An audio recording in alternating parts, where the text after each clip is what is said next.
Question 4. The exponential function f is defined as e to the x plus 2.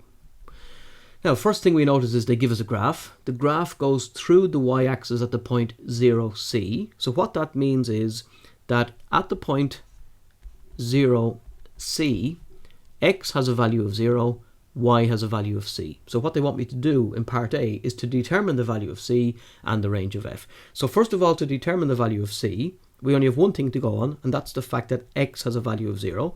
So we take that x equals 0 and we plug it in here. And we get y is equal to e to the 0 plus 2. Anything to the power of 0, we should know this already, is 1.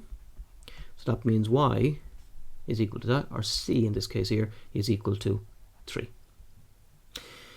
Okay, so it then says determine the range of f. Now if you take a look at the graph, and the graph is interesting because it seems to come down from the right hand side through the point 0c, and then it tends to pan off towards some value.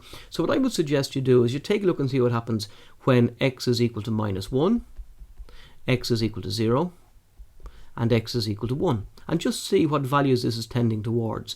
If I put minus 1 in for x, you can see what's going to happen. It becomes e to the minus 1 plus 2. E to the minus 1 is 1 over e, which is still positive, plus 2. So that means that the value of x equals minus 1 is still greater than 2. Take 0. We've already discovered here that the value of x will be equal to 3. And if I take x equals 1, that's e to the 1 plus 2.